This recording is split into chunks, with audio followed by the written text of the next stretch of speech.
এমন একটি অপরাধ আছে যা আল্লাহ তাআলার কাছে মাফ চাইলেও আল্লাহ তাআলা মাফ করে না।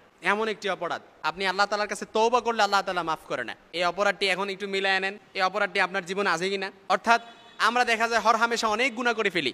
ইন্না শিরকা লাযুলমুন আযীম, শিরিক করছেন, আল্লাহর কাছে যদি তাওবা করতে পারেন আল্লাহ তাআলা মাফ করে দিবে। কবিরা গুনাহ করছেন, আল্লাহর কাছে তাওবা করেন, একনিষ্ঠ চিত্তে যদি আল্লাহর কাছে তাওবা করতে পারেন আল্লাহ কিন্তু কি করে দিবে, মাফ করে দিতে পারবে।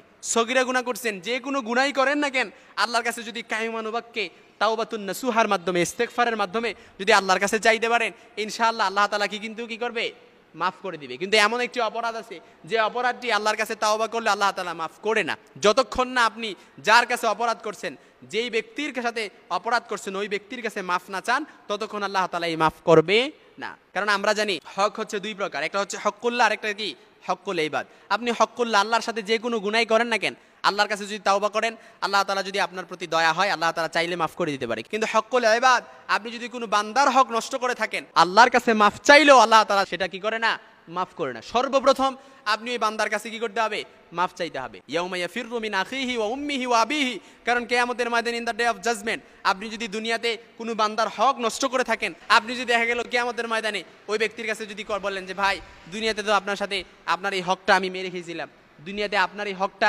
আমি নিয়ে ফেলছিলাম, আজকে আপনার কাছে একটু অপরাধ থেকে এই অপরাধটা থেকে আমি আপনার কাছে মাফ চাই, আপনি আমাকে মাফ করে দেন, তখন কি কোনো কাজে আসবে? তখন কি কিয়ামতে ওই ব্যক্তি আপনাকে মাফ করবে? করবে না। এই জন্য দুনিয়াতে থাকতেই যত রকমের যত ক্রাইসিসই থাকুক না কেন, যত রকমের ক্রাইটেরিয়াই থাকুক না কেন, আপনি ওই ব্যক্তি থেকে আগে কি করতে হবে, মাফ চেয়ে নিতে হবে। এটা হচ্ছে হক্কুল ইবাদ, এটা হচ্ছে বান্দার হক। বান্দার হক আল্লাহ কখনো মাফ করে না যতক্ষণ না বান্দার কাছে মাফ না চাবেন। কিছু মূলনীতি ফলো করে আপনি যদি ওনার কাছে মাফ চাইতে পারেন, আপনি যদি বলেন ভাই আমি এমন সময় আসলে বুঝি নাই, আগে আমি আপনার কাছ থেকে দেখা গেল আপনার গাছ থেকে আমি এই ফলটা চুরি করে খাইছিলাম, আজকে আমি আপনার কাছে মাফ চেয়ে নিচ্ছি, আপনি আমাকে মাফ করে দেন। আমি এক সময় আপনার এই হকটা আমি মেরে খেয়েছিলাম, অজান্তে অজ্ঞতাবশত আপনার কাছ থেকে নিয়ে নিছি, আজকে আমি আপনার কাছে মাফ চেয়ে নিচ্ছি, আপনি আমাকে মাফ করে দেন।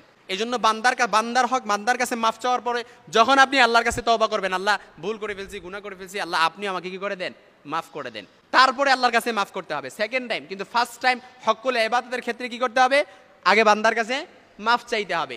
এজন্য অনেকে বলে যে হুজুর যার জিনিস নিছি ও তো এখন যদি বেঁচে না থাকে তাহলে কার কাছে মাফ চাবো?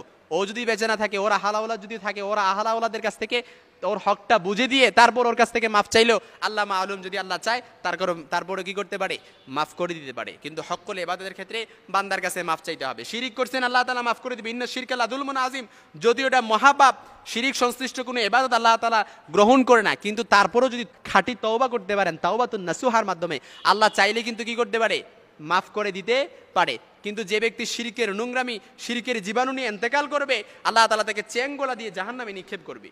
কিন্তু আল্লাহ তাআলা পাপটাও চাইলে মাফ করে দিতে পারে, কিন্তু হক্কুল ইবাদ এটা আল্লাহ তাআলা কখনো মাফ করে না। এটা যেন আমরা বান্দার কাছ থেকে যদি কারো হক নষ্ট করে থাকি আমরা যেন ওই বান্দার কাছ থেকে কি করে নেই, মাফ চেয়ে নিই। আল্লাহ তাআলা আমাদের সকলকে কবুল করুক, চিল্লায় পড়েন আমিন।